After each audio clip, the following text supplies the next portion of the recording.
धर्मराज ने कहा कि ये देख देता हूं, और देखा तो बिल्कुल आखिरी वाले पन्ने पर, आखिरी छोर पर लिखा था कि तूने मन से नहीं, बेमन से चोरी करने जा रहा था। रास्ते में फूल मिला तो तूने पहले तो सूंघा और फिर शंकर जी को दिया। पर शंकर जी ऐसे देवता हैं कि उतने ही में प्रसन्न हो गए, और ये डायरी में संकेत मिल गया। शंकर जी ने कहा था कि भैया इसका इतना पुण्य बढ़ गया है कि एक दिन का मौका इसे स्वर्ग में देना, सोने का। हाँ, स्वर्ग। कमल की पराग का बिछौना, पुष्पों का बिछौना, शीतल मंद सुगंधित हवाएं चल रही। धर्मराज ने पूछा कि भैया नरक का सुख लोगे, दुख लोगे कि स्वर्ग का पहले?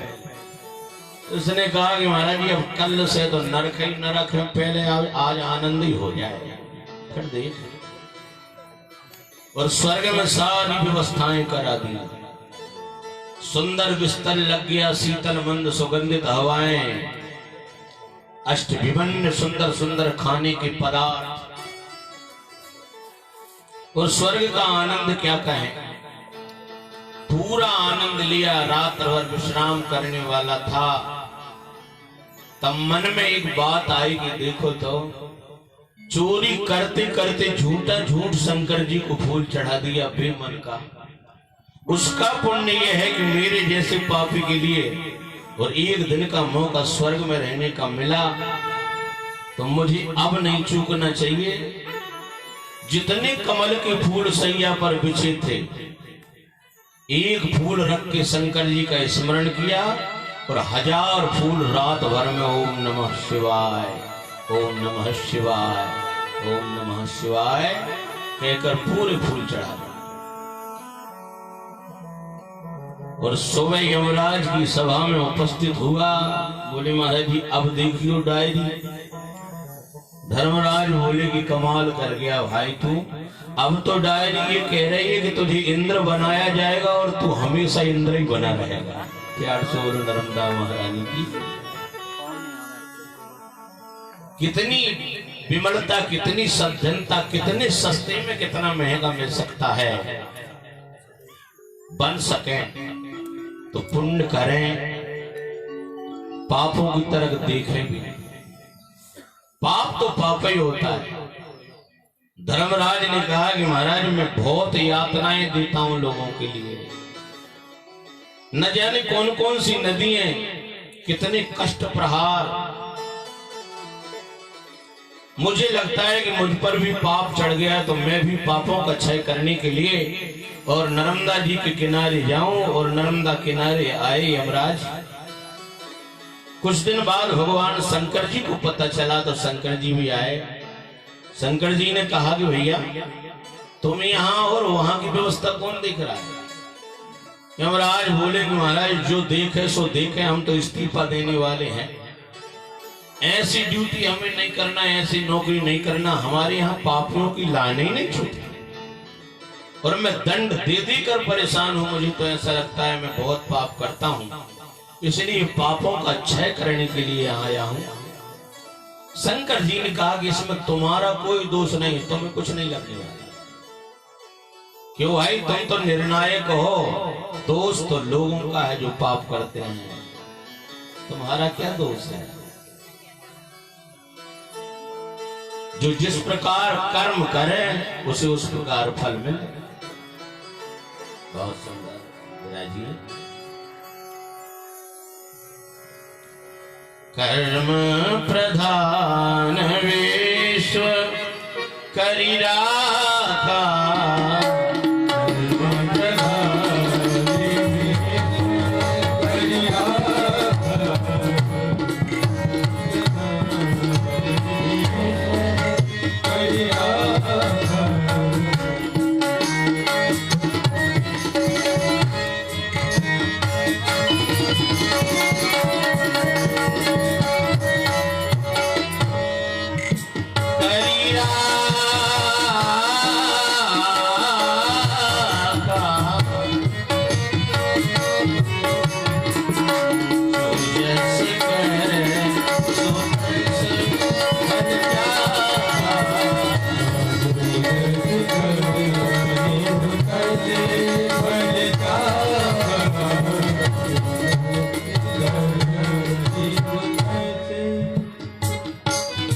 प्रधान विश्व रचि राखा, जो जस करे सो तस फल चाखा।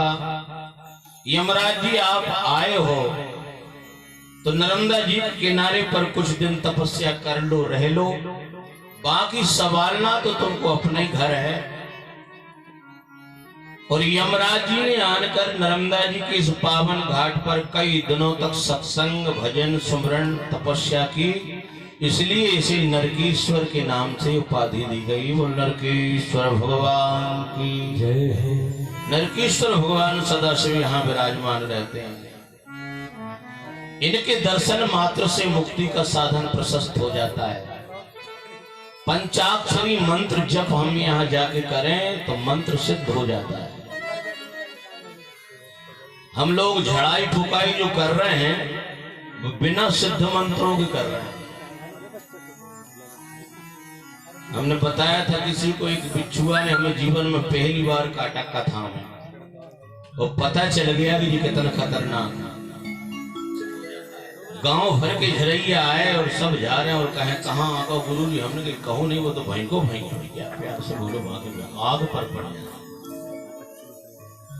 तो मंत्र सिद्धि के लिए ये स्थान बहुत बढ़िया है। मेहमानों का स्वागत है, प्यार से बोलो नर्मदा महारानी की जय। इस स्थान पर जाकर हम मंत्र सिद्धि कर सकते हैं, कोई भी मंत्र सिद्धि। ग्रहण काल में भी मंत्र सिद्ध होते हैं। हनुमान चालीसा का जो आप पाठ कर रहे हैं प्रतिदिन, और अगर काम नहीं कर रहा है तो सिद्ध नहीं है। हनुमान चालीसा का विधिवत पाठ किया जाए तो शंकर जी को गवाह बनाया है तुलसीदास जी ने। जो यह पढ़े हनुमान चालीसा, जो यह पढ़े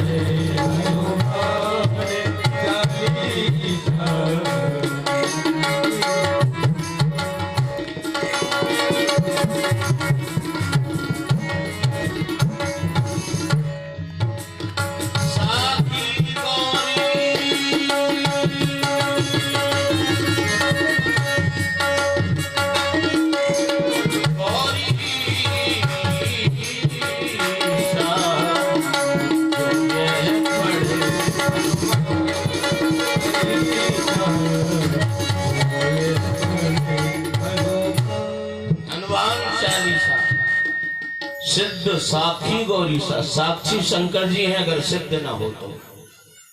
मंत्र सिद्ध करने की परंपरा है, ऐसी कुछ जगह होती हैं, ऐसा अवसर होता है कि जब मंत्र सिद्ध किया जाता है। नरकेश्वर तीर्थ में मंत्र सिद्धि होती है, ऐसा लिखा है। मंत्र सिद्ध कर लो फिर किसी को झाड़ो।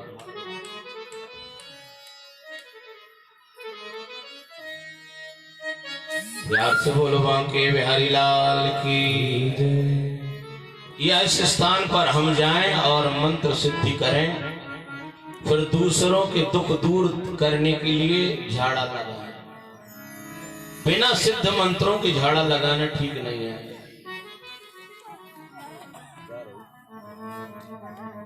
कहते हैं राजन, अब हम इस स्थान का अवगाहन करके, ध्यान करके, मोक्ष तीर्थ का ध्यान करके नाग तीर्थ की ओर जाते हैं, जहां नागों ने तपस्या की।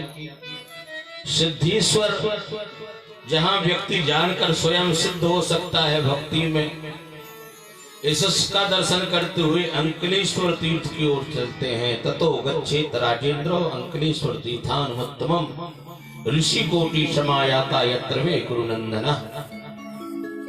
ये तीर्थों में महान तीर्थ है। एक बार देवराज नाम के यहाँ बड़े धर्मात्मा राजा हुए। उन्होंने भगवती जगदम्बा की आराधना की। ग्राम नया खेड़ा साधुवाद की श्रेणी में जा रहा है। गुरुवार के दिन कुछ युवा जगदम्बा की आराधना कर रहे हैं। यहाँ सुनाई दिया था, मैंने पूछा था, बोले गुरुवार को जगदम्बा की आराधना, कोई गुरुजी ने बताया है जगदम्बा की आराधना करना। अच्छी बात है। सनातन धर्म के भगवानों को मत छोड़ो, दूसरों को मत पकड़ो। जो रास्ते में मिल जाएं और भगवान बन जाएं वो भगवान ज्यादा काम के नहीं, हमारे भगवान जो पुराणों में हैं, ग्रंथों में हैं, वे भगवान काम के। और जगदम्बा तो अधिष्ठात्री देवी है, अर्थ धर्म काम मोक्ष देने वाली है। जो भगवती की आराधना कर रहे हैं और वो भी नशा मुक्ति के साथ, मुझे लगता है बहुत जल्दी प्रसन्न होकर इनको वरदान देगी। ताली बजाकर सम्मान। नशा मुक्ति के साथ युवा पीढ़ी को बचाना सबसे ज्यादा खतरनाक तो नशा ही है। नशा मुक्ति के साथ जगदम्बा की आराधना करोगे, प्रसन्न हो ही जाएगी। क्या बात है।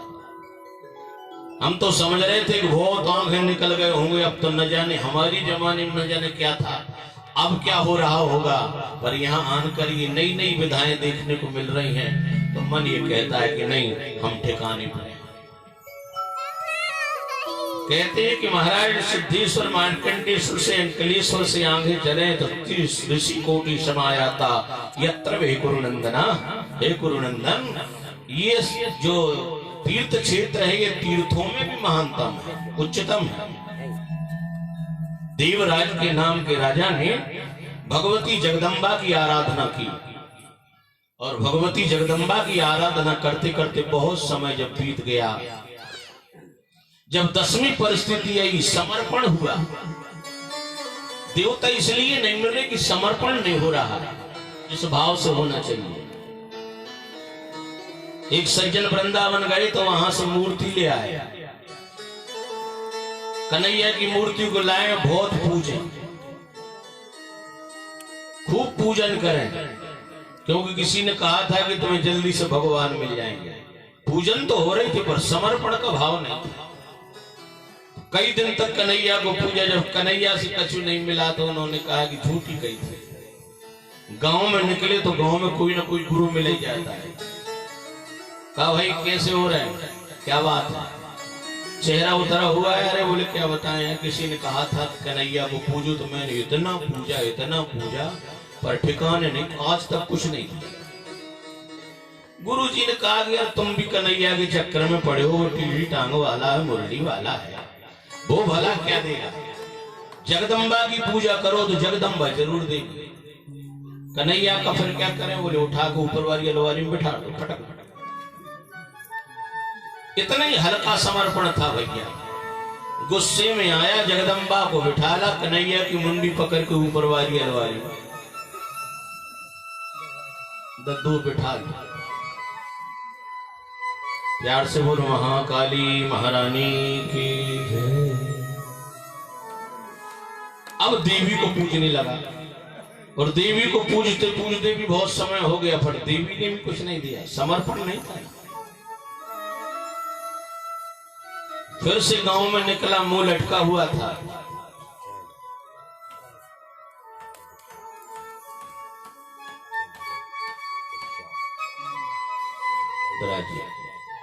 तो वो ही गुरु जी फिर में गए, क्यों भैया अभी भी तुम्हारा चेहरा लटका हुआ है। अरे बोले क्या बताएं, तुम्हारे कहने से हमने कन्हैया को ऊपर पटक दिया, अब देवी जी की आराधना कर रहे हैं, पर क्या बताएं देवी जी भी कुछ नहीं थे, बहुत दिन हो गए पूजते पूजते। अब जिन गुरु जी ने मंत्र दिया था उन्हें कुछ तो पैतरा बदल नहीं होगा। उन्होंने कहा कि यार आपने किसी न किसी गलती करी हुई, नहीं तो हम बताएं और ठिकाने न लगो, कोई गलती की है क्या।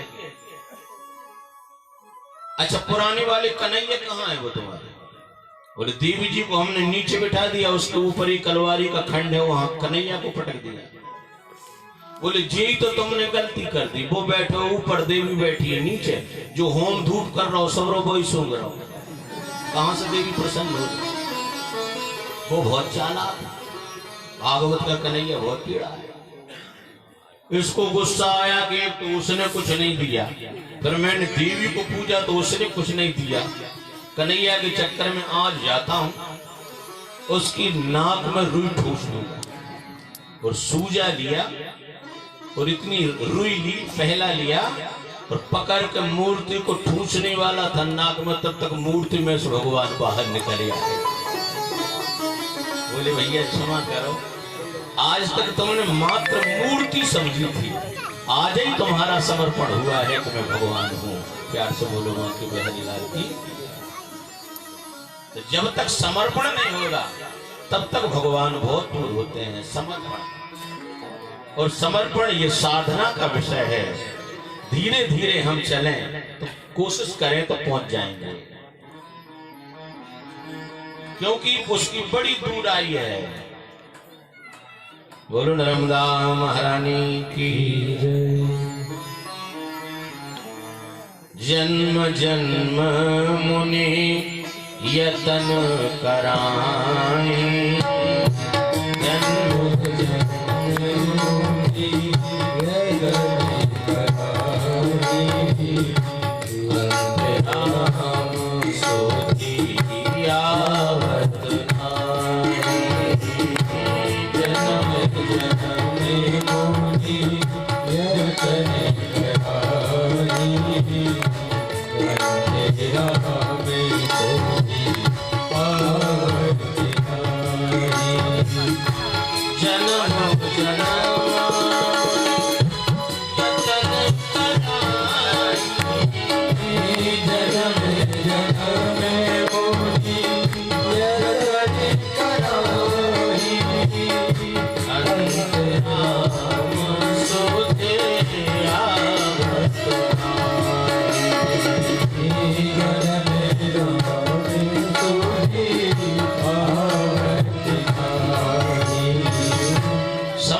जब हो जाएगा तो भगवान मूर्ति में से निकलने लगेगा। समर्पण की भावना होना चाहिए। कहते हैं कि महाराज इस राजा ने देवी की उपासना की। भगवती शारदा, भगवती दुर्गा, भगवती सिंहवाहिनी, ये सब देवियों के रूप हैं। और तपस्या करते करते जब पराकाष्ठा पर पहुंच गई, 10वीं परिस्थिति में पहुंच गई, तो जगदम्बा प्रकट हो गई। बोलो जगदम्बा महारानी की। और कहा कि राजा तुम्हें क्या चाहिए? राजा ने कहा कि माताजी मैं संतानहीन हूं, मुझे संतान मिल जाए। भगवती ने कहा कि मिलेगी। भगवती की आराधना की है तो भगवती ही प्रसन्न होकर आएगी। और मानो स्वयं भगवती ही उसके घर में जन्म लिया कन्या के रूप में। नाम था उसका कुमुदिनी। साक्षात लक्ष्मी जैसा सौंदर्य था उस कन्या का, दिव्य था। राजा की राजकीय व्यवस्था में पली और बड़ी हो गई। एक बार वो जल में किलोल कर रही थी, उसी समय एक शंकर नाम का दैत्य आया, आकाश मार्ग से पक्षी का रूप बना के आया और सुंदर सी राजकन्या को इसने उठाया और आकाश मार्ग से उड़ा के ले गया। वो चिल्लाती हुई जा रही है, कोई बचाओ, कोई बचाओ, कोई बचाओ। हमारे जीवन से हमारी संस्कृति लुट जाए और हम देखते रहे, इससे बड़ा दुर्भाग्य क्या होगा। किसी ने बचाने का प्रयास नहीं किया। वो जा रही थी, पुकार लगाती जा रही थी, कोई बचाओ, कोई बचाओ।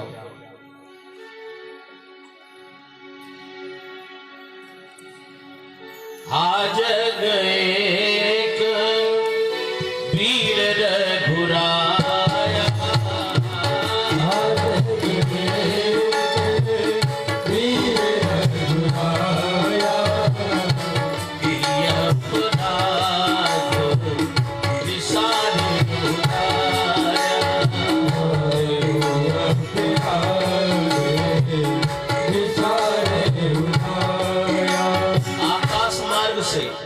जैसे सीता रोती हुई निकल गई, बचाने वाले देखते रहे पर किसी ने बचाया नहीं। आखिरी में ये और कह रहे हैं कि महाराज हमने जाते हुए देखा, गगन पंथ देखी हम जाता, परवश परी बहुत बिल पाता। जटायु ने हिम्मत की, रामायण का विषय है, पर यहाँ कुमुदिनी का हरण हुआ, राजकन्या का हरण हुआ। शंकर नाम के दैत्य ने पक्षी का रूप धारण करके आकाश मार्ग से ले गया। वो रोती हुई जा रही है, चिल्लाती हुई जा रही है, कोई बचाओ, कोई बचाओ, कोई बचाओ। पर संस्कृति शून्य सी हो गई, कोई बचाने वाला नहीं मिला। जा रहे पर एक आस उसे लगी।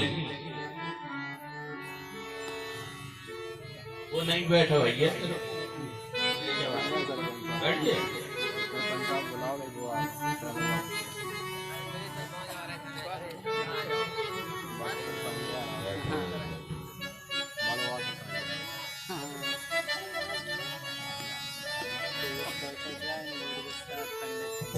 प्यार से बोलो नर्मदा महारानी की। आकाश मार्ग से वो चिल्लाती हुई जा रही है, कोई बचाओ, कोई बचाओ, पर कोई बचाता नहीं है। उसे इस आस लगी। इस प्रकार की विविशा में कोई कन्या फंसी हो तो उसे बहुत बड़ी आस रहती है। सम्मान है आदरणीय दोहे जी का, जब किसी ने नहीं बचाया तो चिल्लाती हुई जा रही थी, तो रास्ते में जब कोई बचाने वाला नहीं मिला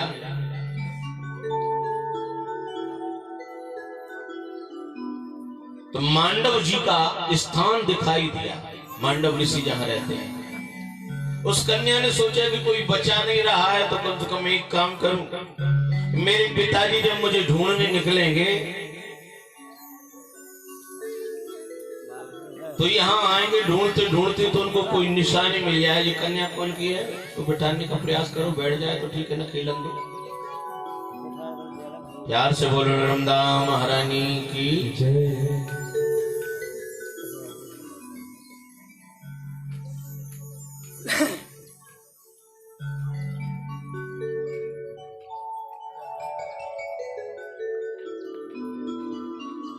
कोई बचाए, कोई बचाए। जब कोई नहीं बचा रहा, चिल्लाती हुई जा रही है, तो एक आस बनी।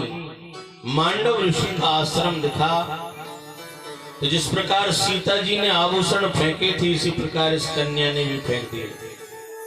मेरे पिताजी या पिताजी के सहचर ढूंढने आएंगे तो कम से कम निशानी के रूप में ये आभूषण मिल जाएंगे। और आभूषण फेंक दिए और उस शंकर नाम का दैत्य उस कन्या को आकाश मार्ग से उड़ाकर ले गया।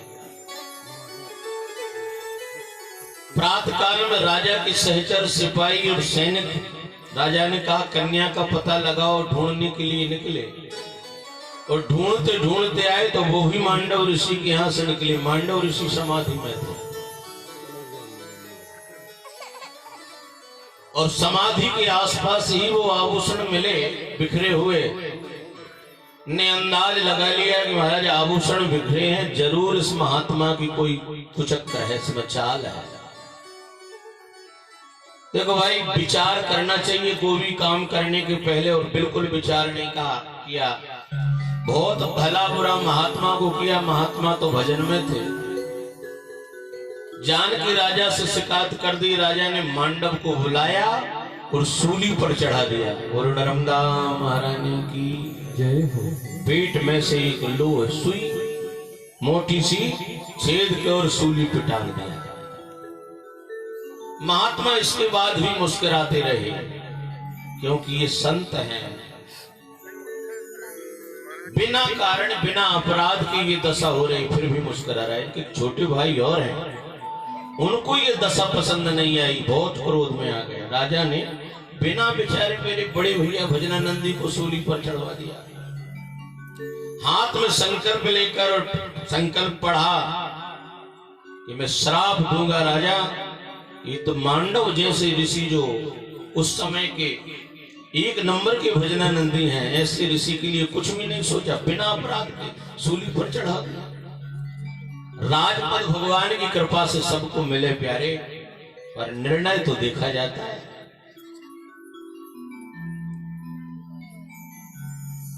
और मांडव ऋषि के छोटे भैया ने संकल्प लिया कि मैं श्राप दे दूंगा कि राजा तेरा सर्वनाश हो जाए। तूने संत को बिना कारण सूली पर चढ़ा दिया।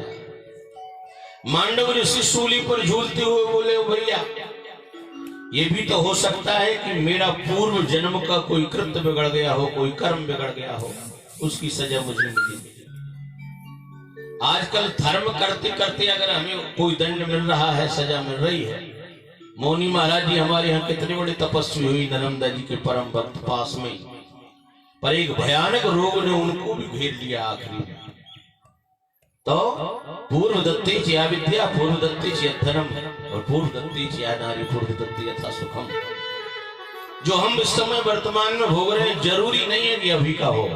अगर पूर्व में हमने पाप किया है तो आज मिल सकता है। उन्होंने कहा कि भैया अस्मेव भोक्तव्यम पूर्व कर्म शुभाशुभम, राजा को श्राप मत दो। मेरा कोई पूर्व जन्म का कृत्य बिगड़ गया हो इसलिए मैं सूली पर झूल रहा हूं। वही भजन हो रहा है। भजन है, संत की तो मस्ती है, और ये मस्ती अगर पैसे में मिलती तो भले भले लोग खरीद लेते। मुझे मेरी मस्ती, ताली तो बजाओ यार। मुझे मेरी मस्ती कहाँ लेके आई, मुझे मेरी मस्ती कहाँ लेके आई,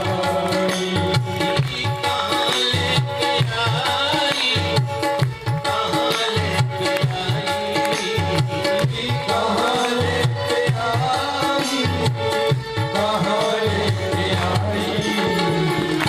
मुझे मेरी मस्ती कहाँ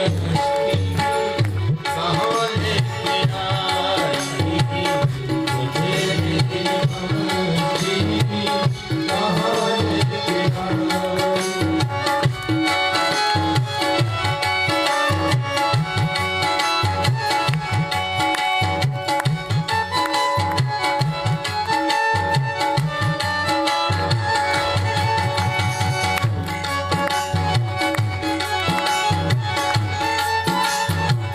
कहाँ लेके आई। मांडव जी सूली पर झूल रहे हैं, और इसके बाद भी अपने भाई से कह रहे हैं कि श्राप मत दो। इतनी गंभीरता और इतनी गहराई में जो पहुंच जाए वो संत बनने की कगार पे आ गया, अभी बना नहीं। स्वामी राम तीर्थ तो गंगा स्नान करें तो बार बार बिच्छू आए और डंक मारे जल्दी में, पर उसको बहा दी। ऐसा ऐसा करें, जब ज्यादा डंक मारे बिच्छू तो बिच्छू। स्नान करने वालों ने कहा कि महाराज जी आप भी 5 बार काट चुका, बार बार बाहर है, अब की बार पकड़ के भीड़ दो। संत ने कहा कि नहीं, फिर हमारी परिभाषा बिगड़ जाएगी। इसका काम है काटना और ये काट है, मेरा काम है बचाना, मैं बचाऊंगा।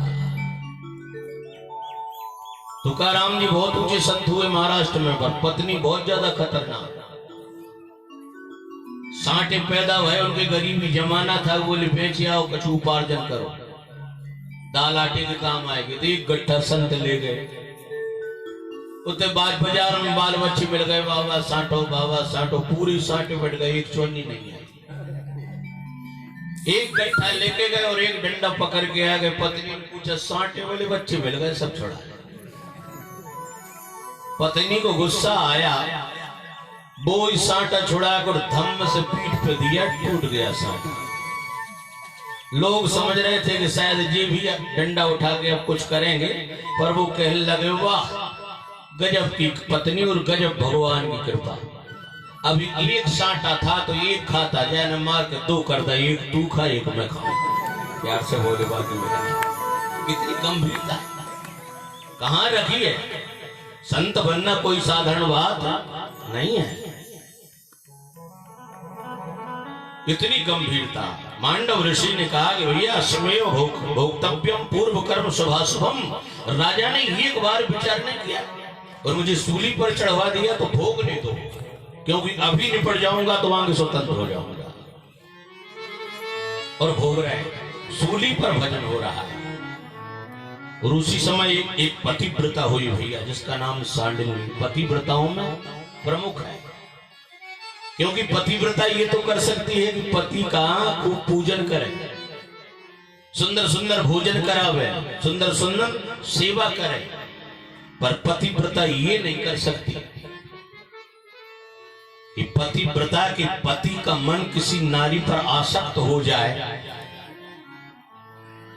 और वो पुरुष कहे कि उस नारी से मुझे मिलाने के लिए तू रख ले, ऐसा हो सकता है? असंभव। पर सांडली जो है ना, पतिव्रताओं में सिरमौर है। कोढ़ी उसका पति है, शरीर में दम नहीं है, पर एक वेश्या को देखकर आसक्त हो गया। आसक्ति बुरी हो सकती। आसक्ति का मतलब है आना, आसक्ति माने आसक्ति, ये जा नहीं सकते। और कहा कि उस वेश्या पर मेरा मन मुग्ध हो गया है, तो मुझे मिलाने के लिए रख ले, उसके बगैर मैं जीऊंगा नहीं। पतिव्रता नारी अपने कोढ़ी पति को पीठ पे लाद के रात में ले जा रही है।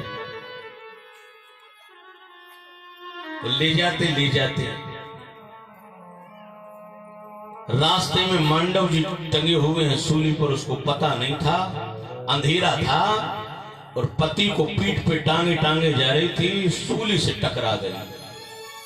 और जैसे ही सूली से टकरानी तो महात्मा की वेदना और ज्यादा बढ़ गई। चिल्लाने लगे, श्राप नहीं दिया ना कुछ कहा, पर चिल्लाने लगे, हे भगवान बचाओ, हे भगवान बचाओ। उनकी करुण पुकार सुनकर उस समय महात्मा जागे और आ गए।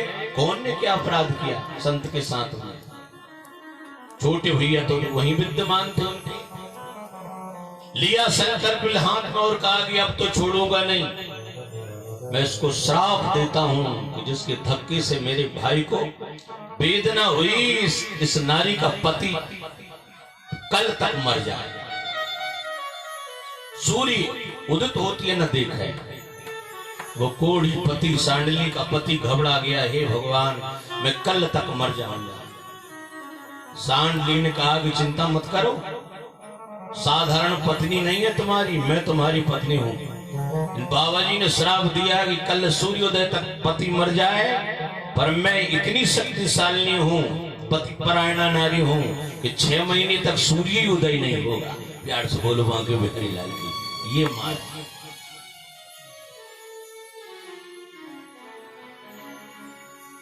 एक ही धर्म एक व्रत ने,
क्या कहा जाए सूर्य पतिव्रताओं का, पति परायण नारियों का 6 महीने तक सूर्य उदय नहीं होगा।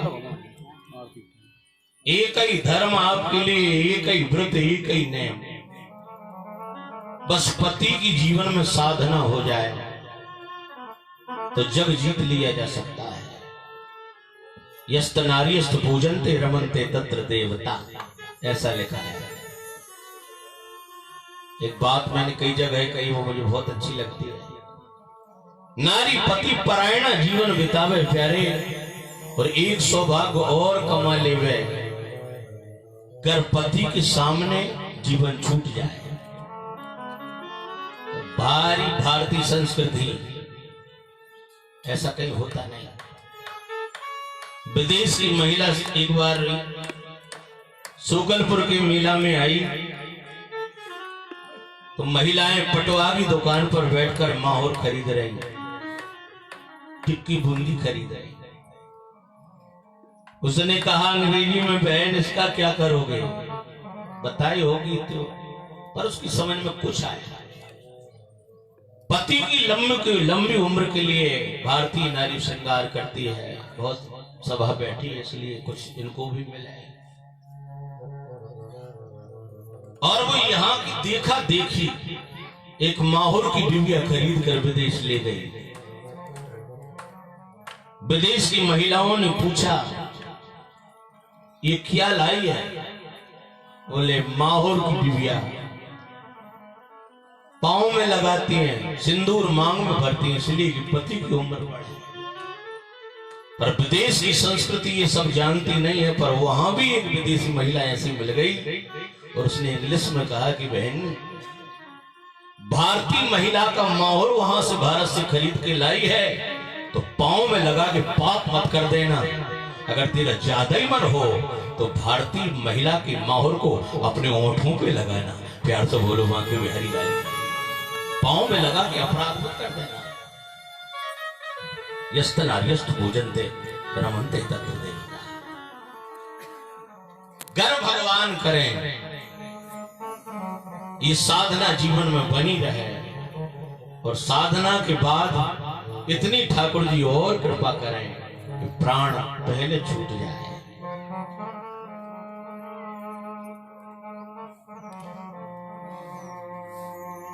कर रो भक्त है भैया, 200 को दे रहा हूं, ताली बजा रही बात। ऐसे 2-4 भक्त बस जाए, बल्ले बल्ले हो गए। कौन से कोरोना से घायल भी हैं। हरे राम राम राम सीता राम, हरे राम राम राम सीता राम, राम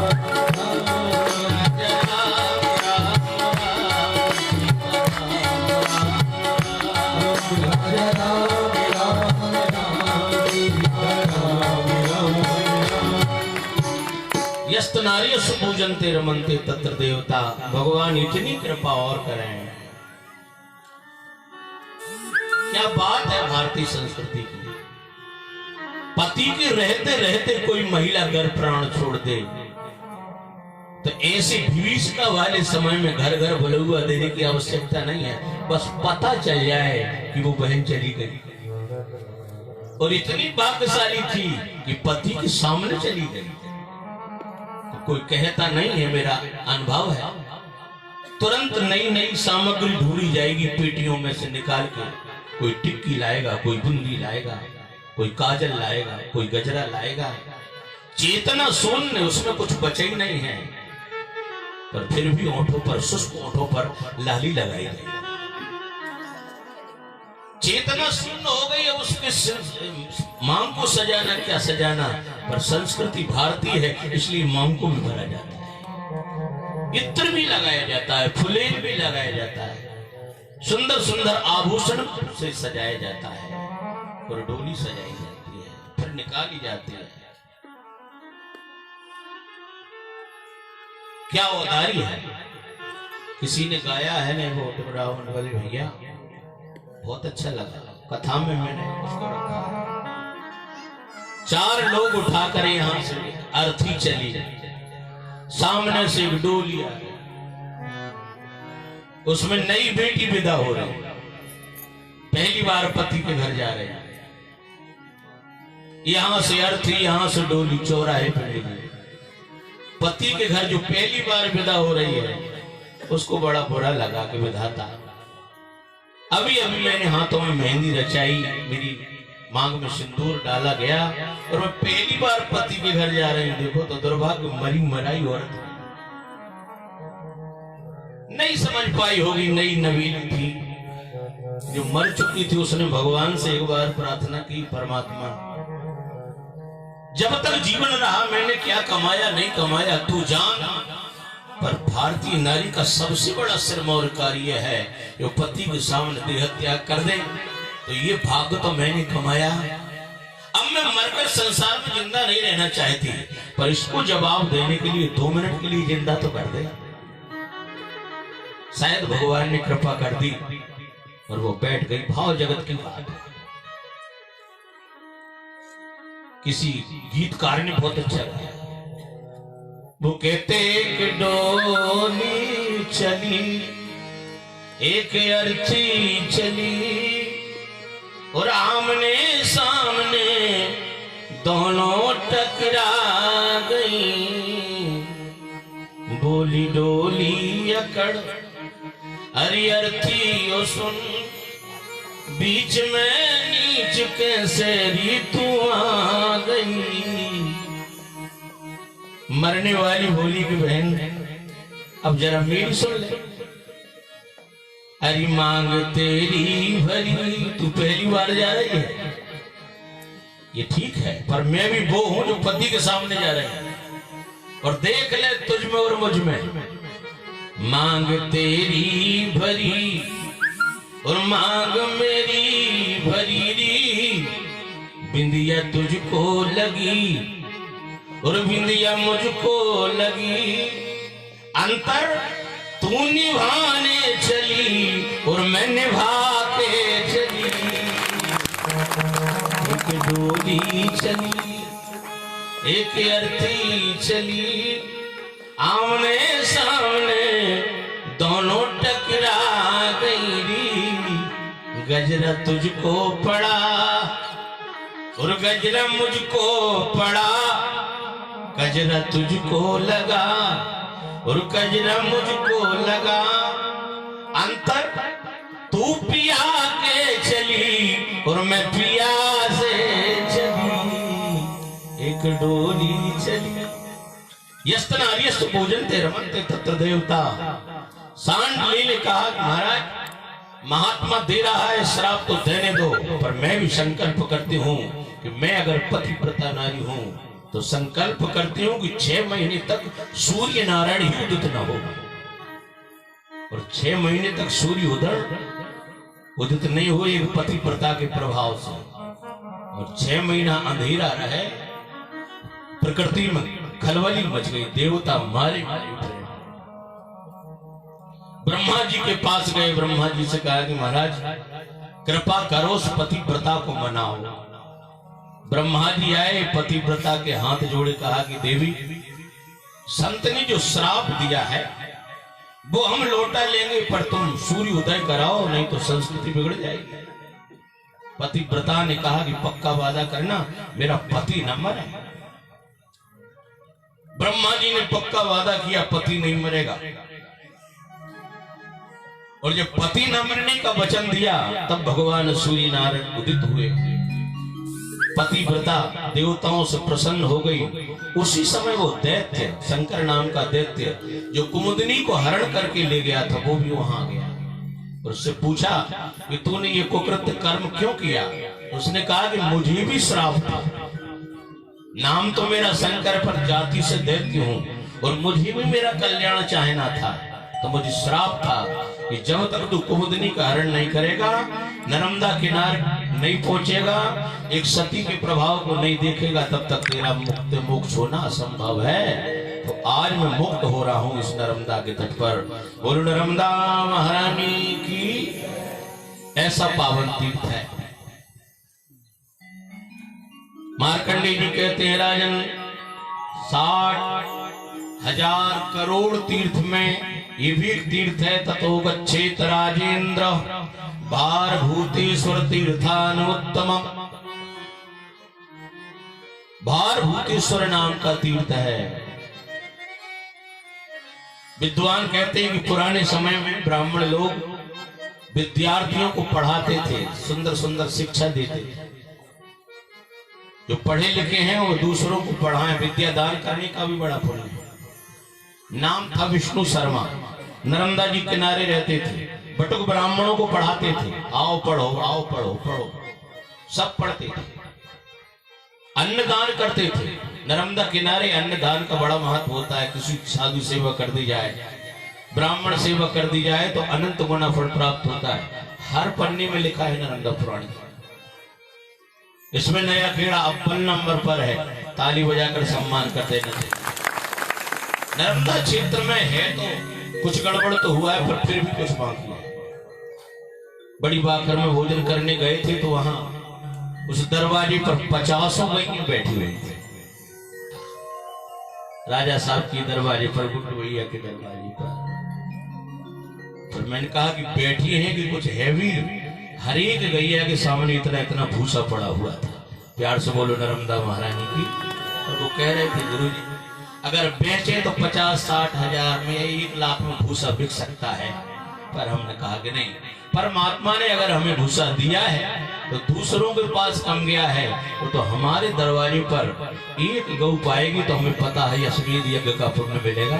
इसलिए प्रतिदिन भूसा डलवाते और सुबह सफाई भी करवाते हैं।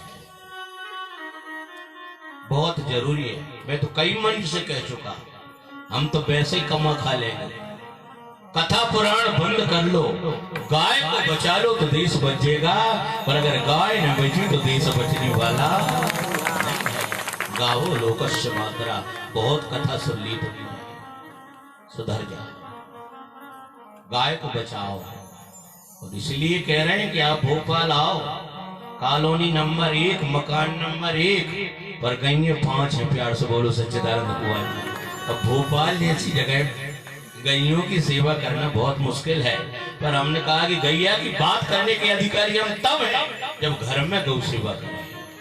बहुत परेशानी होती है। अभी ठंड के मौसम को देखकर हमने एक जगह खरीदी, कुछ मंडप बनवाएंगे वहां। अभी ठंड बहुत ज्यादा पड़ी तो दर्द हुआ तो एक चेले से फोन कर कहा 1 महीने के लिए ले जाओ फिर छोड़ देना, और वो ले गया।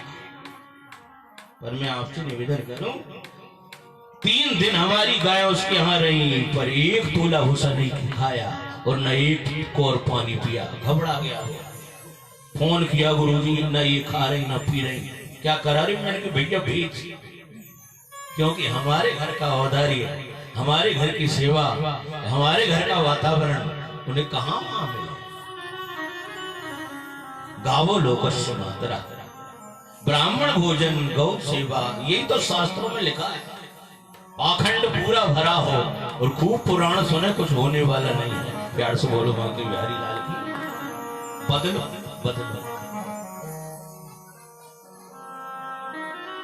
एक बार के पुण्य का अश्वमेध यज्ञ पुण्य जैसा होना चाहिए। और सबसे पहला नंबर हम है, हमारा समाज को सुधारक।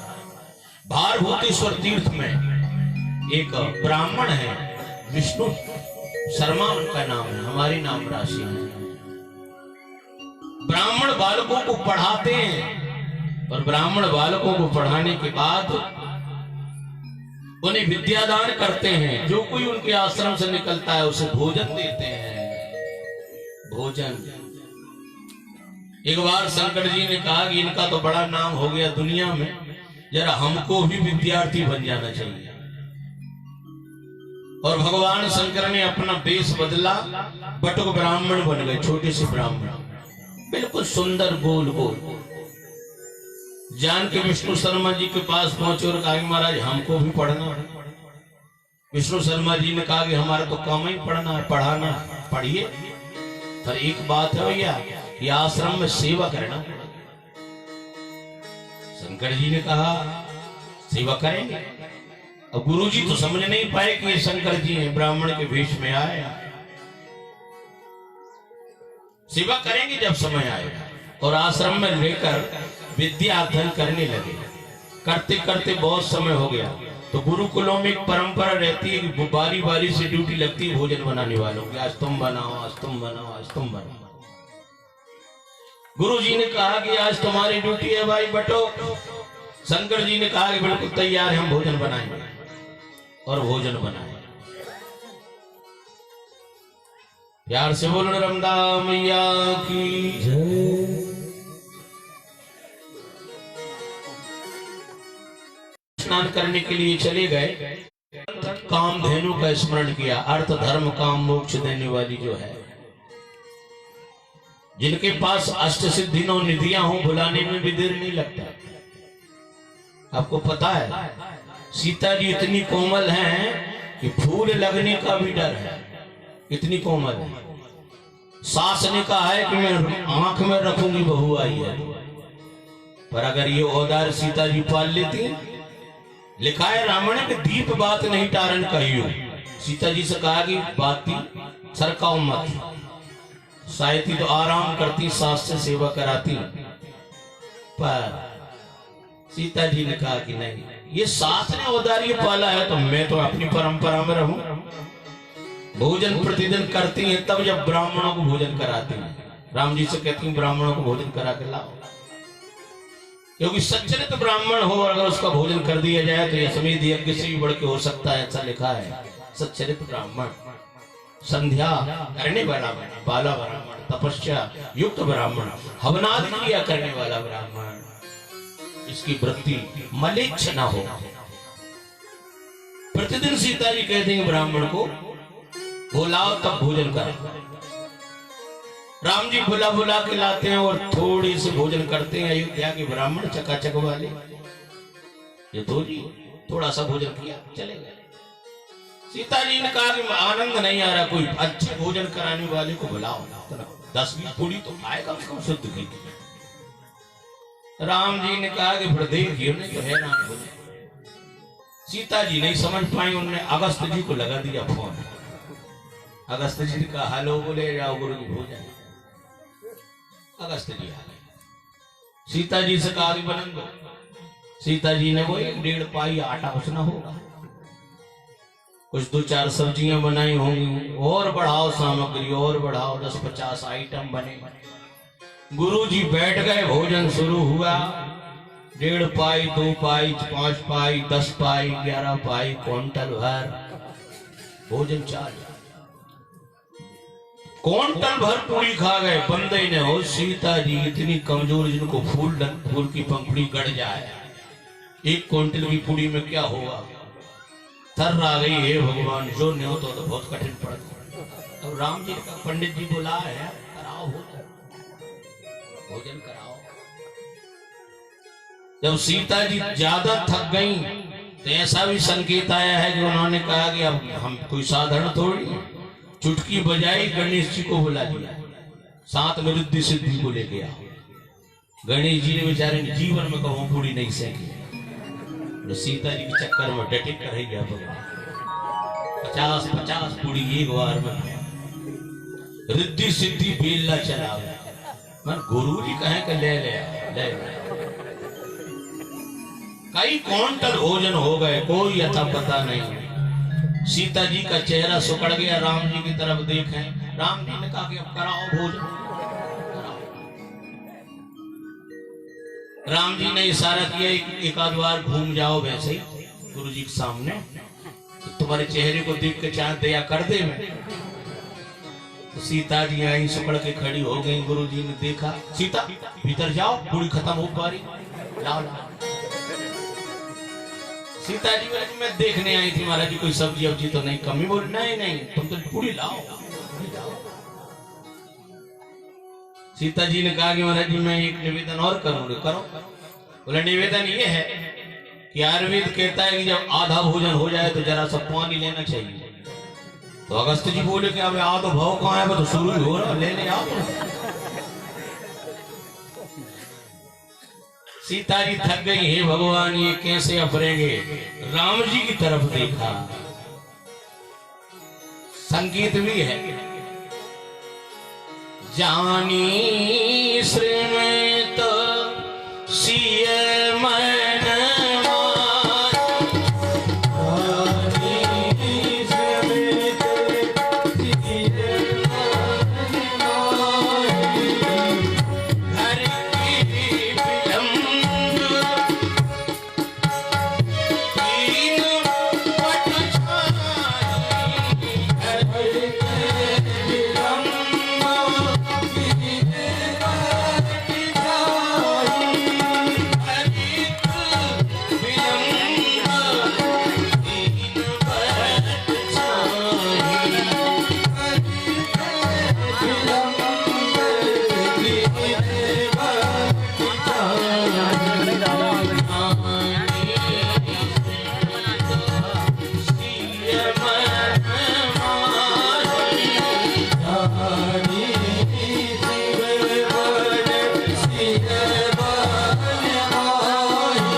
को पति न देखे तो कौन देखे।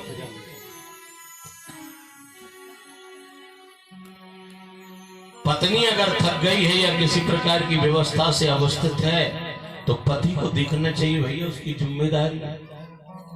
महाराष्ट्र में कथा करने गए तो उसने एक दूसरे से बोलते नहीं, हमने कहा कोई बात नहीं है, तुम बहुत भले आदमी हो, एक पत्र लिख दो, शुरू हो जाएगी और चौका पर रख दो। उसने लिखा, पप्पू की अम्मा जय सिया राम, आपकी और मेरी 6 महीने से बुराई चल रही है, पर कल मेरी ट्रेन है, आप जगह देना, चौका पर रख देना। वो भी पढ़ी लिखी थी, उसने कागज को माथे से लगाया और कहा, वाह रे पप्पू के पापा, जीवन में पहली बार भूलने का मौका आया, नाराजी के बाद तो पत्र लिख रहा है, सो जा। और घुरक्की मार के सोया तो वो भी 3 बजे उठी, खुद ने चाय बनाई पी और उतने ही बजे पत्र लिखी दिया, पप्पू के पापा गाड़ी का समय हो गया है, लगभग 4 बजने वाले, जग जाइए, और तकिया पर रख दिया। और जब उसने मूड पटकी तब तक 6:30 बज गए थे, गाड़ी कजर कहाँ निकल।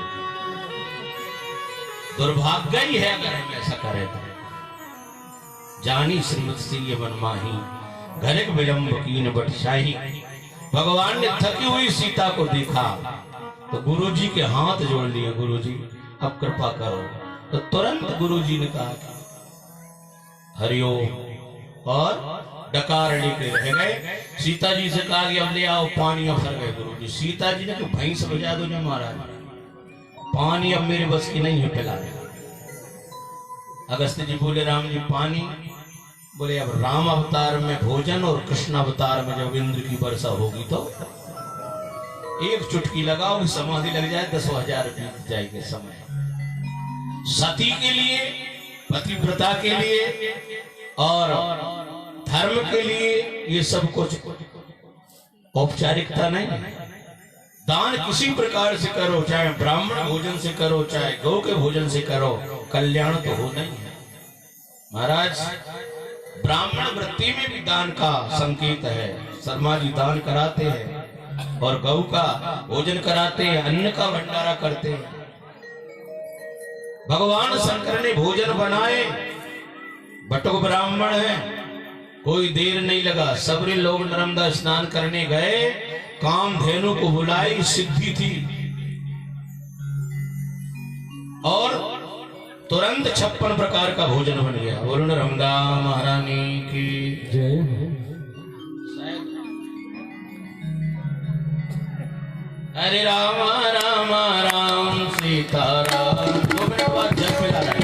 हरे राम राम सीता राम, राम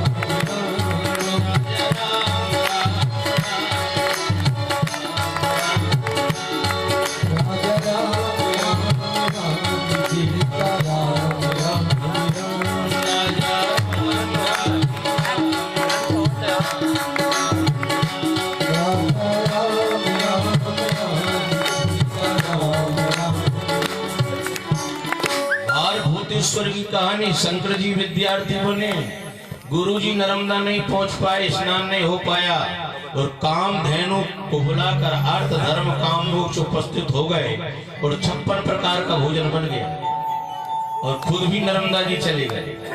विद्यार्थियों ने देखा कि कौन ये आज तुम्हारी ड्यूटी थी, भोजन नहीं बनाया।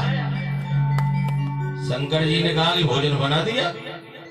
इतने जल्दी और इतने लोगों का भोजन बना दिया। शंकर जी ने कहा कि हाँ बना दिया। अगर नहीं बनाया हो तो बोले शर्त लगा दो, नहीं बनाया होगा तो क्या करोगे। विद्यार्थियों ने और गुरु जी ने कहा कि अगर नहीं बनाया होगा तो तुम्हारी गठरी मान के नर्मदा जी में फेंक देंगे।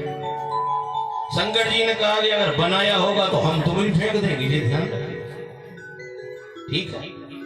और गुरु जी को लेकर और विद्यार्थियों को लेकर आश्रम में लौटे तो पटा लगे हैं सोने की थालियां और 56 प्रकार का भोजन। शंकर बटुक ने कहा कि विराज जी भोजन करिए। अब कछु कछु तो भोजन करें, कछु जा सोचे कि कल मरने हैं, आपका भोजन करें, ठीक है ये कहे कितने लोग का हम मरने से नहीं डरे, डरते बहुत। रोटी का कबल भीतर को न जाए, घबराए कल मरना। शंकर जी ने कहा शर्त है भैया कल। और सबने भोजन किया, किसी ने नहीं किया। और दूसरे दिन नर्मदा जी में स्नान करने गए। बटुक शंकर ने सबकी गठरी बांधी और धर्र से नर्मदा जी में आ गए आश्रम। गुरु जी को पता लगा, बड़े दुखी हुए। अरे भैया ये तूने क्या? बोले कोई शर्त की बात है।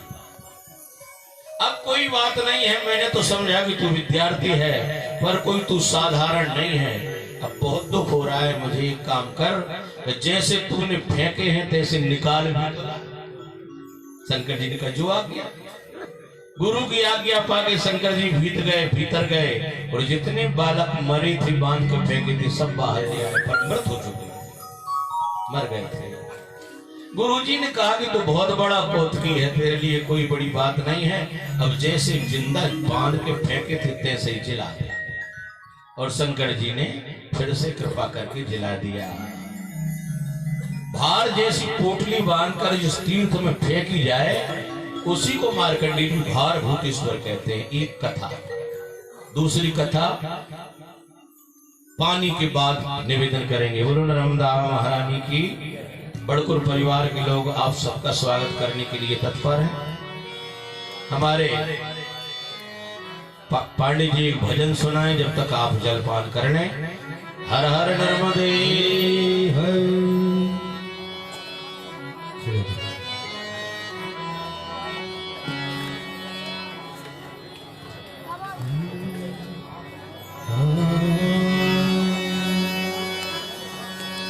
चार दिनों की प्रीत जगत में, चार दिनों के नाते हैं।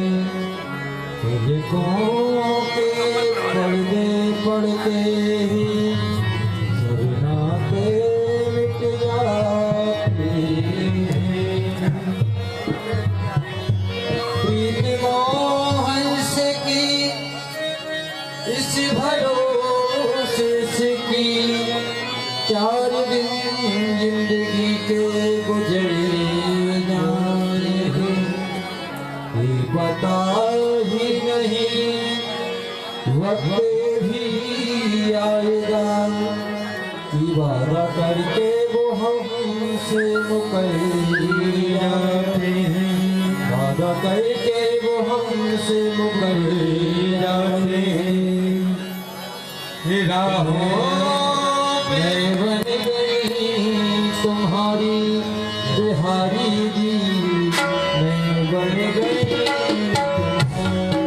तुम्हारी बिहारी जी, मैं बन गई तुम्हारी बिहारी जी, मैं बन गई तुम्हारी बिहारी जी, मैं बन गई तुम्हारी बिहारी।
बन गई तुम्हारी।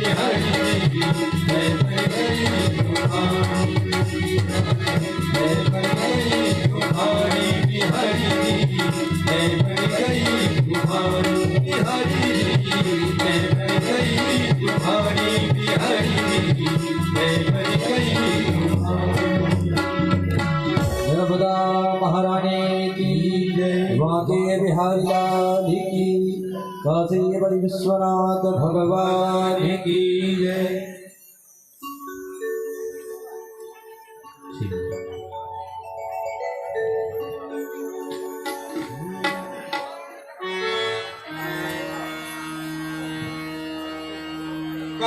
कागज सब तनिकाइयो जो तुने तुने खइयो मास ये दोने ना मत खाइयो जसो श्याम मिलन की आस प्रीतम प्रीत निभाई के दूर देश मत जानी बचो हमारी नागिनी हम मांगे ओ कजरा बन के ओ कजरा बस जा श्याम आजा मेरी अखियन में कजरा बन के बस जा श्याम आजा मेरी अखियन में आजा मेरी अखियन में बस जा मेरी अखियन में तुझे देखूं मैं वो तुझे देखूं मैं तुझे देखूं मैं तुम्हें आजा मेरी अखियन में कजरा बन के बस जा आजा मेरी अखियन में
जय। नारायणं नमस्कृत्यं नरं चैव नरोत्तमं देवीं सरस्वतीं व्यासं ततो जयमुदीरयेत्। नर्मदायै नमः प्रातर्नर्मदायै नमो निशि। नमस्ते नर्मदा देवी त्राहि मां भवसागरात्। संगीत की सुमधुर में धुनित हो रहे आप पाणी जी के माध्यम से बड़े सुंदर सुंदर भजन श्रवण कर रहे थे। हारमोनियम बजा के तो गाया जा सकता है, मुझे टंटीर को चला के गाना पीड़ी खीर है। आप थोड़ा सा हमारे साथ भी गुनगुना लो, जो रहेगा जब तक वो आ जाए। फिर कुछ बातें और हों परिक्रमा की। प्रेम नगर की डगर है कठिन रे, बटोही न करना बसेरा। पग बढ़ा हो न जाए सवेरा। आज बजा एक बार झूम के करिए।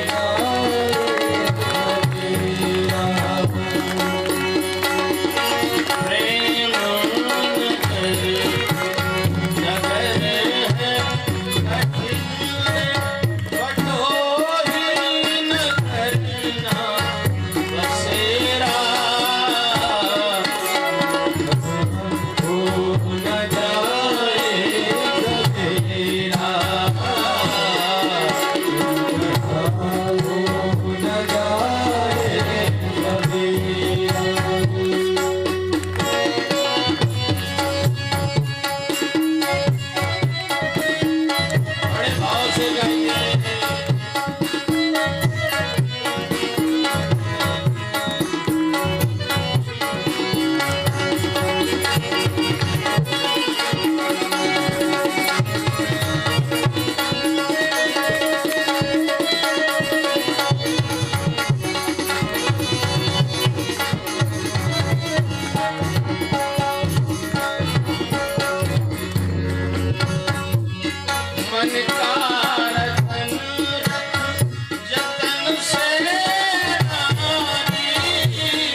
ग्रामे वा यदि वारण्ये पुण्या सर्वत्र नर्मदा।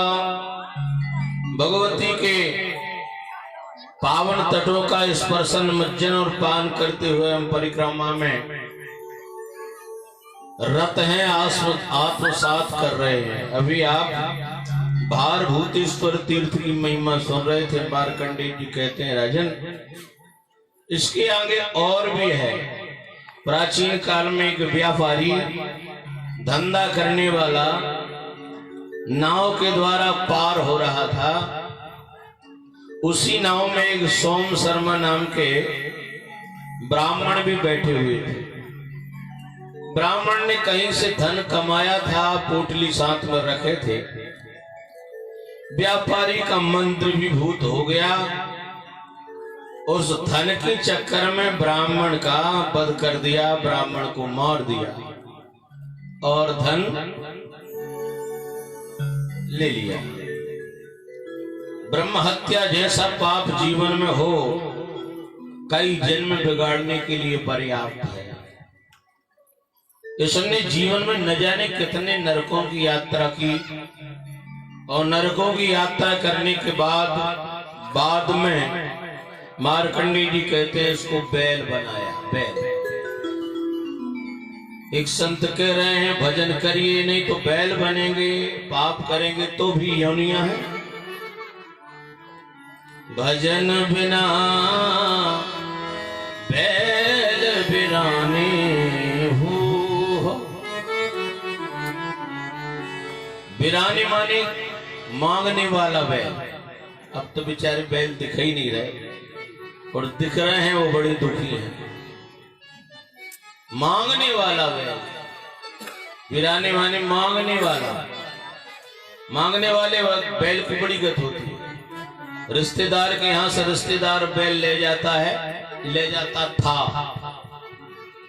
और एक नंबर चढ़ चढ़ के बखर हाँकता था और भोजन थर्ड क्वालिटी का देता था, अपनों का बचा हुआ।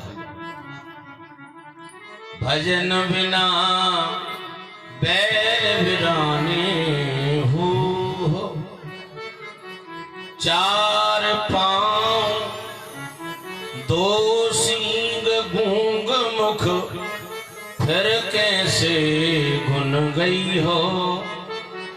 भजन बिना बैल बिराने हुई हो।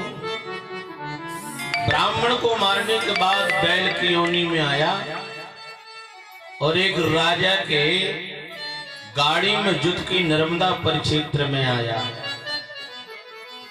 नर्मदा परिक्षेत्र में आने के बाद नर्मदा जी में राजा ने स्नान किया तो बैल को भी कराया। कई दिनों से कई योनियों में पाप भोगते भोगते बैल बना।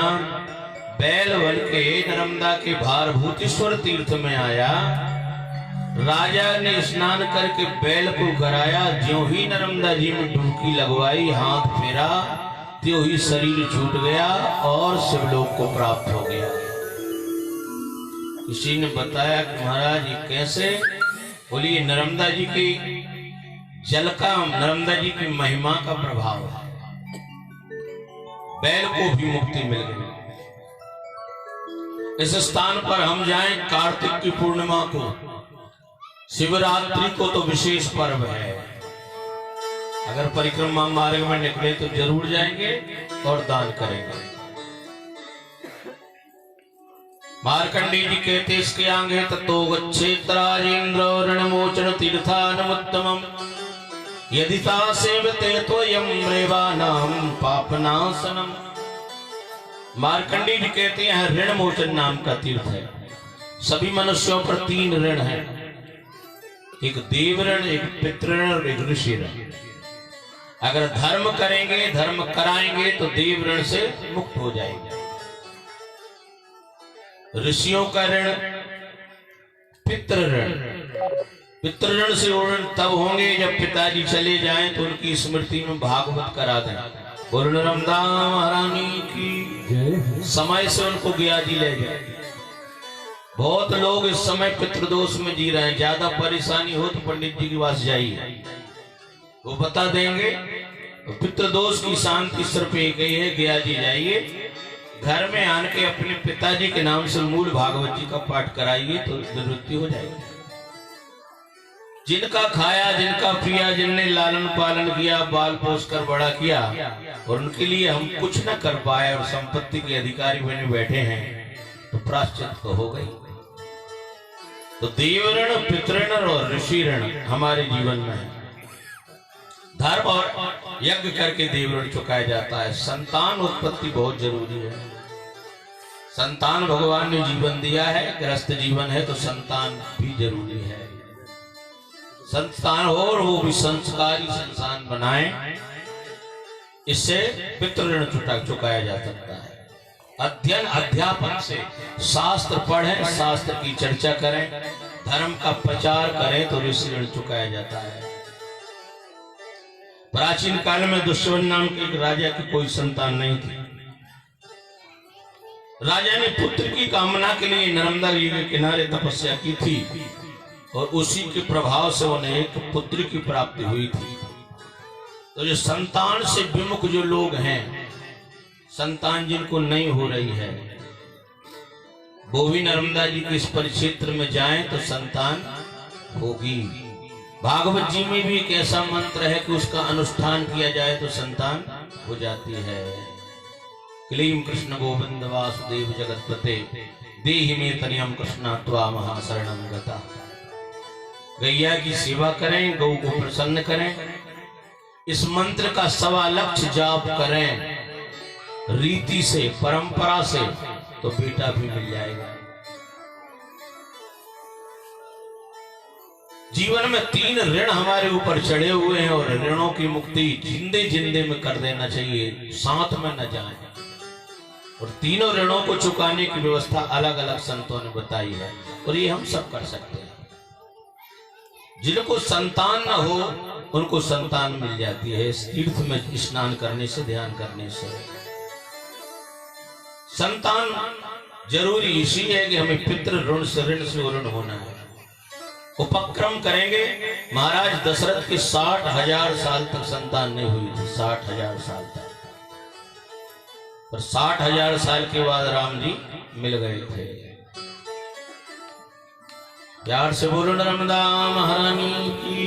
तो जिनको संतान न हो इस तीर्थ में जाकर धर्म करें, दान करें, संतान मिल जाएगी। दान की बहुत चीजें लिखी, क्या क्या दान करें, जो आपकी श्रद्धा हो वो ही दान करें। अभिषेक करें, शंकर जी को हलवा पूरी न चढ़ाएं तो बिलपत्र ही चढ़ा दें तो भी प्रसन्न हो जाएंगे। इससे आगे मार्कंडेय जी कहते हैं भड़ोच में नर्मदा जी पधारे। महात्मा भृगु जी, आश्रम गुजरात क्षेत्र में पड़ता है, अंकलेश्वर। और भृगु जी प्रतिदिन नर्मदा जी के जल से स्नान करते थे। उन्हें नियम बनाया था, पर इनका आश्रम नर्मदा जी से 50 मील दूर था। इस तरफ बच्चे कुछ ज्यादा उधम कर रहे, कोई एक जना जाकर उनको समझा दो, थोड़ी देर की बात और कोमल सिंह। प्यार से बोलो नर्मदा महारानी की जय। वो जा रहे हैं,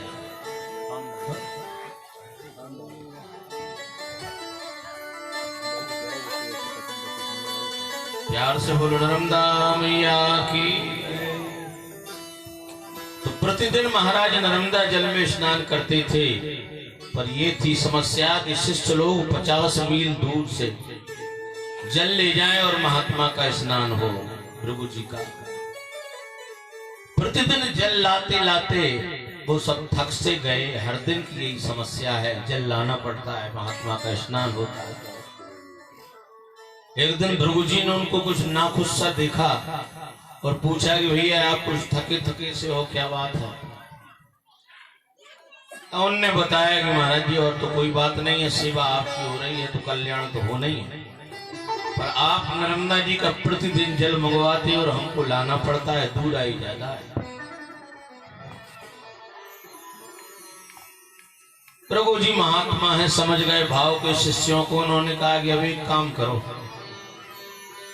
तुम्हें दूर पड़ती है नर्मदा जी तो कुछ उपक्रम करते हैं, और अगर हमारी साधना और तपोबल में दम है, साधना हर कुछ कर सकती है,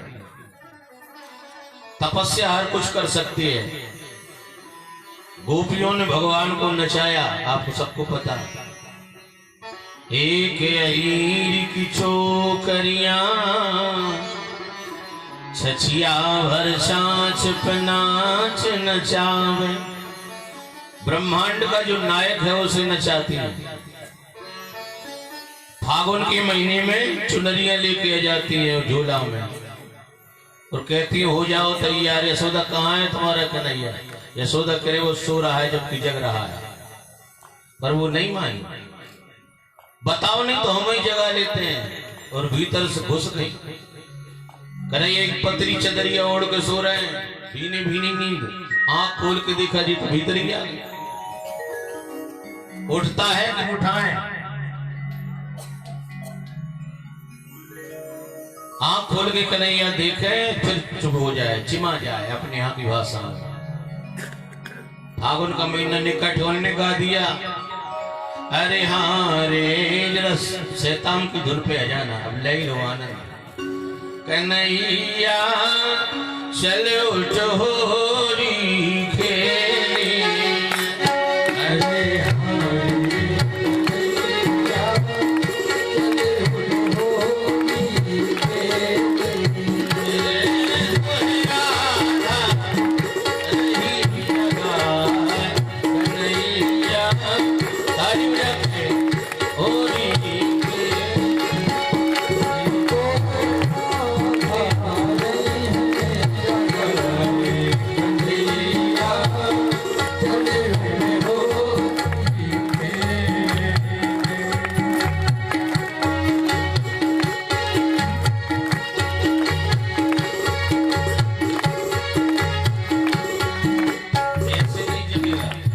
यशोदा ने बहुत मुश्किल से तो जाने दिया, पहुंच गई। और शायद देर लगाए जगने में तो एक बड़ी बात कर दी। अरे हाँ रे कन्हैया चल उठ होरी खेलिए। उतर गई रही रमा।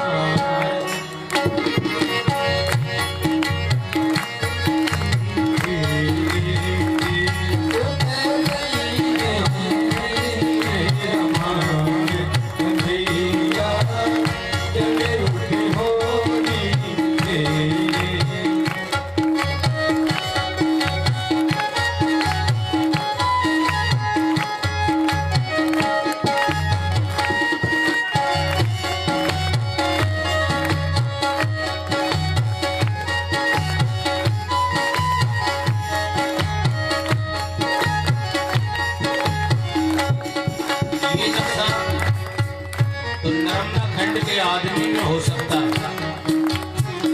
ऐसे लय और ये गीत और कहीं संभव नहीं है प्यारे। और ये शरीर भी यही पैदा हुआ और ये हमारे यहाँ की महिलाओं और पुरुषों की गुलाब जामुन है। डायरी में लिख के वो वृंदावन में लुका दिया, वहां की भी कह रहे थे हमको दे दो।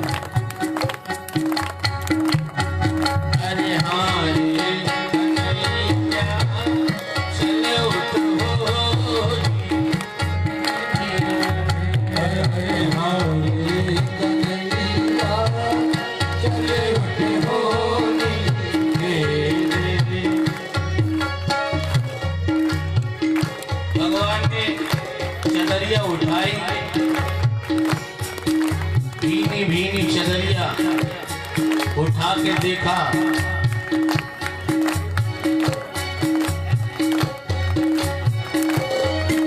तो भैया लाल जी साहित्य बोल पड़ा। वो कह रही है दादा आनंद आओ। अरे हाँ रे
खड़े रहो पटेल, बोलता नहीं है, बार बार देखता है।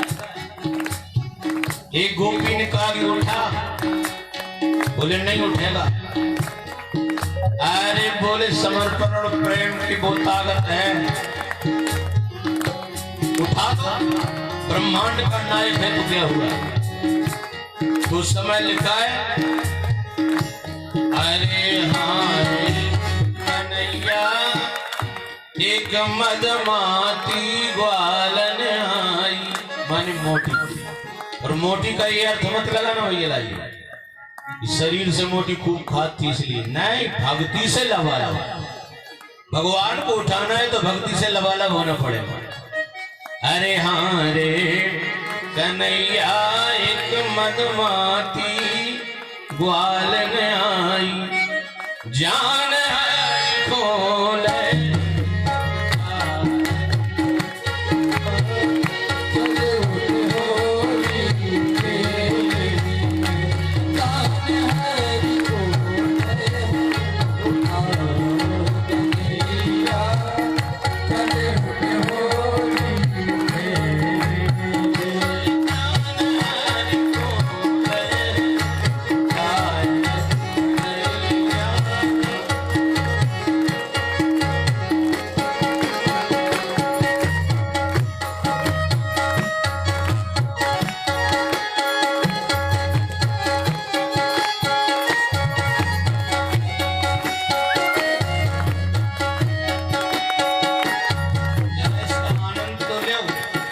निचोड़ दो तो टपक जाएगा। संत कहते हैं उनने झोला में से सामान निकाला। अरे हाँ आयु चुप खड़ी है भगवान कृष्ण की मैया यशोदा, एक बात नहीं कर पा रहे। अरे मत करो, उसने कहा चुप रहो, आज हो रही है, बहुत उधम किया है, साल भर चुकाएंगे। अरे हाँ रे कन्हैया के उड़ा ओढ़निया सर्दीनी और लहंगा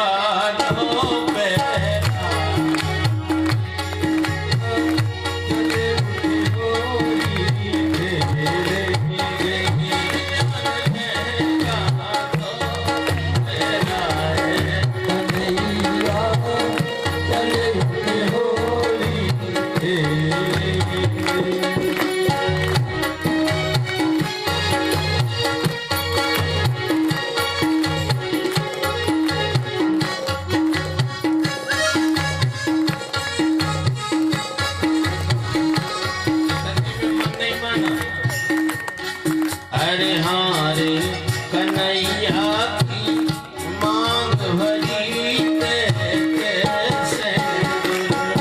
अरे हाँ रे कन्हैया की मांग भरी कैसे और कजरा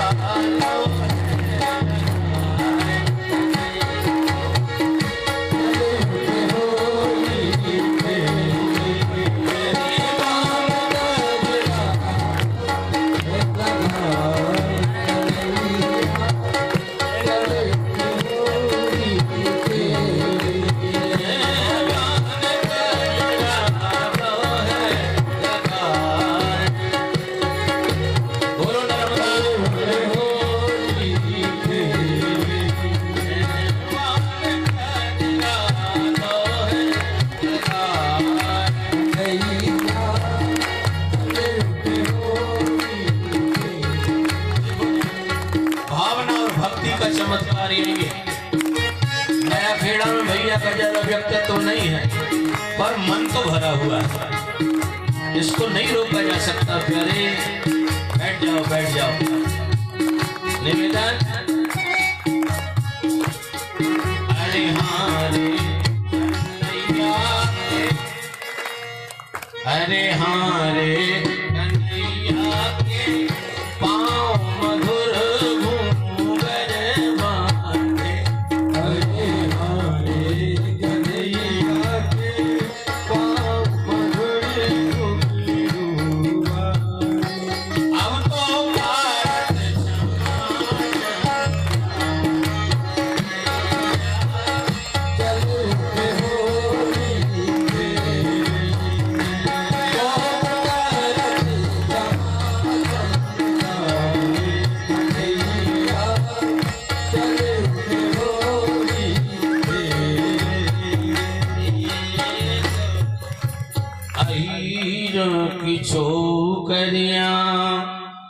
छछिया भर छाछ पनाच नचावे। आकर्षण और समर्पण भगवान को नचा दिया, ब्रह्मांड के नायक को। महात्मा भृगु नर्मदा जी की सतत साधना में भजन की 10वीं परिस्थिति में है। बच्चों, तुम मुझे जल लाला कर थक गए, कोई बात नहीं। अब एक करिश्मा देखो, मेरी लंगोटी ले जाओ, स्नान करना, इसमें एक रस्सी बांधना और नर्मदा जी में डुबा के और रस्सी को खींचते हुए चले आना। ध्यान इतना रखना कि पीछे मत देखना। शिष्यों ने कहा कि जो आ गया महाराज जी। तो गए, नर्मदा जी में स्नान किया। स्नान करने के बाद लंगोटी को डुबाया और खींचते हुए चले आए और नर्मदा जी खींची हुई चली आई। आश्रम पर जब आवाज दी, महात्मा भृगु निकले और कहा अब देख लो पीछे। और पीछे देखा तो अथाह जलराशि, बोलो नर्मदा मैया जय। इतनी दूर से खिंच के नर्मदा जी और महाराज भड़ोच से होकर और यही नर्मदा जी समुद्र में विलीन। ऐसी महिमा भक्तों के बस जो सर्वस्व समर्पण कर देती हैं, अर्थ धर्म काम मोक्ष जो जिसकी भावना है उसी प्रकार दे देती हैं। मार्कंडेय जी कहते हैं नर्मदा परिक्रमा में रेवा कुंड का भी बड़ा महत्व है, भक्ति का चमत्कार। एक लंगोटी में बंध के भगवती रेवा यहाँ आ जाती हैं। मांडवगढ़ की रानी का नाम बड़ा प्रसिद्ध है, हर कोई जानता है, आप लोग भी जानते होंगे। जब तक वो तगड़ी रही, शरीर में शाश्वत रहा, ताकत रही, तब तक नर्मदा जी जाती नहीं, एक दिन नहीं छोड़ा। पर शरीर खलु धर्म साधनम, ये शरीर ऐसे थोड़ी बना रहेगा, धीरे धीरे गलेगा, वृद्धावस्था की ओर जाएगा। शरीर में जब दम नहीं बची तो नर्मदा जी से प्रार्थना की, हे महारानी समर्पण तो बहुत बड़ा है, त्याग भी बहुत बड़ा है, तेरे बगैर मेरा मन कहाँ। जब तक सामर्थ्य रही तब तक मैं नहाती रही, अब शरीर वृद्ध हो गया, अब मैं क्या करूं। और ऐसे आखिरी प्रार्थना करके वो चली गई। मार्कंडेय जी कहते हैं महाराज रेवा कुंड की महिमा, बलबला कुंड की महिमा अपने आप में एक छटा बिखेरती है। रानी जाकर घर में सोई तो स्वप्न दे दिया, रानी मुझे पता है कि तुम मेरे बगैर नहीं रह सकती, पर भक्ति का संबंध ऐसा भी है कि भक्त भगवान के बगैर न रहे, पर जब 10वीं परिस्थिति में पहुंच जाए तो भगवान भी भक्त के बगैर नहीं रहता। तेरे बगैर मैं नहीं रहूंगी। एक कुंड बनवा यहाँ और उस कुंड में प्रकट होकर तेरे घर में स्नान कराऊंगी। एक कुंड बना है और उसी कुंड में नर्मदा जी प्रकट हुई हैं। बोलो नर्मदा महारानी की जय।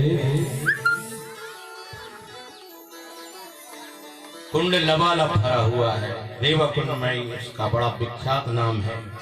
परिक्रमा मार्ग में अगर हम कभी जाएं तो इस कुंड का दर्शन करना चाहिए, मनन करना चाहिए और जो कुछ हमारी श्रद्धा है समर्पण करना चाहिए।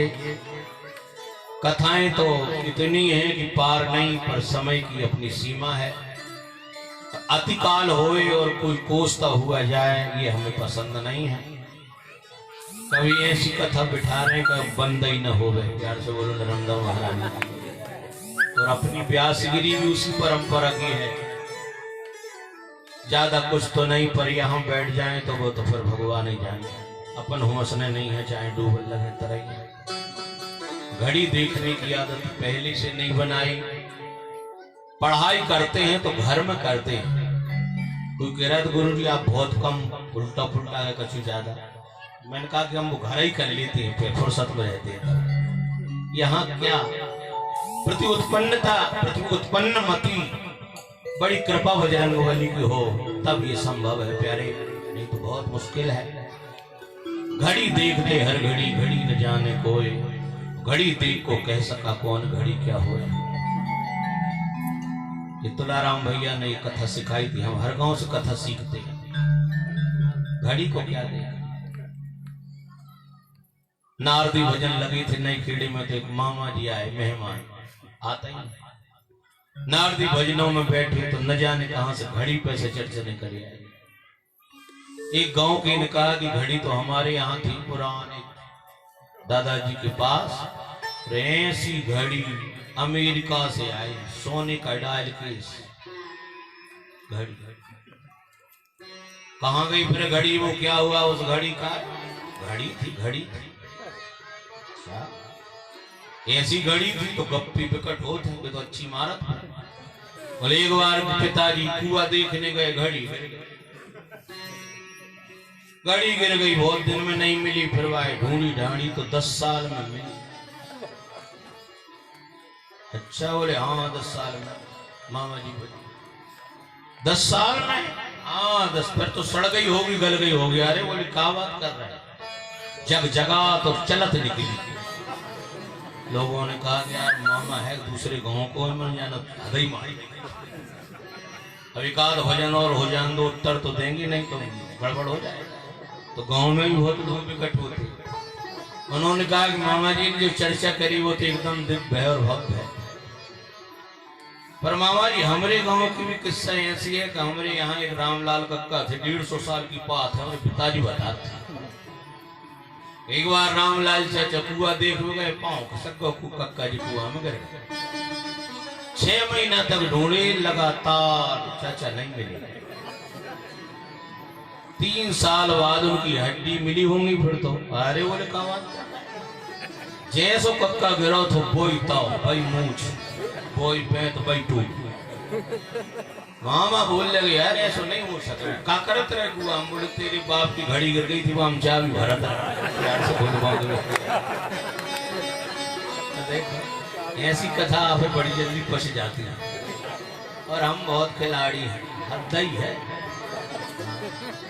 कुछ लोगों को तो पचते नहीं है हम, पर हमें ज्यादा लेना देना नहीं है। हमने साधना की है, तपस्या की है, विद्वानों का साथ किया है और आपका आशीर्वाद लिया है। ये तो हमारी धरती है, हम कहीं फेल होने वाले नहीं हैं। प्यार से बोलो नर्मदा महारानी की। बस सिया राम में सब जग जानी, करहु प्रणाम जोड़ जुग पानी। बाहर ऐसा नहीं बोला जाता, ये सब बात वहाँ नहीं होती है, पर यहाँ आप सबकी एकाग्रता और तपस्या और समर्पण देखकर ऐसा लगता है। बाहर बहुत कुछ मिलता है, देख लेना अब तो मोबाइल में दिख जाता है, पर ये नहीं मिलता जो यहाँ मिलता है। प्यार से बोलो माता बिहारी लाल की। तो कथा की बड़ी लंबी लीड है, बड़ी कथाएं हैं। कल विश्राम की कथा है।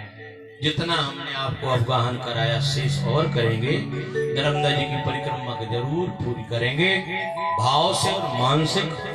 कल जरूर आना। कल बहुत से लोग नहीं आते, दक्षिणा का सवाल रहता है। तो इस साल हम भी नहीं कहते कोई काम फंस जाए तो नहीं आइए, पर भाई कोरोना में प्रभावित लोग हम लोग ज्यादा, तो कल जरूर आना। और कथा सुन के कुछ ना कुछ देना चाहिए, ऐसा पुराणों में लिखा है ना। फ्री में कथा, फ्री में कोई काम नहीं होता। तो कथा जो हमने सुनी है उसका पत्रम पुष्पम फलम तो यमेन भक्त्या प्रेक्षति।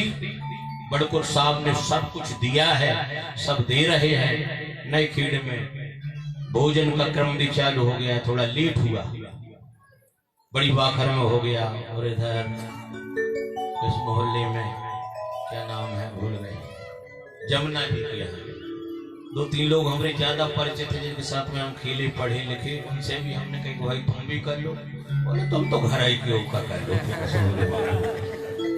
नर्मदा किनार पर महत्व है। कोमल सिंह ने भी कहा था क्या बनवा दे, पर जो जहां तक पहुंच गए वो सब कई है। प्यार से बोलो नर्मदा महारानी की। शेष चर्चा कल करेंगे। और कल पूजन का और विश्राम का दिवस है। अधिकाधिक संख्या में पधारे सम्मानीय पाठक जी, दुबे जी, तिवारी जी और पूरे रायसेन जिले के हर एक गांव से जो आए हैं, सबकी मंगल कामना। साधुवाद विराम। हरे राम राम राम श्री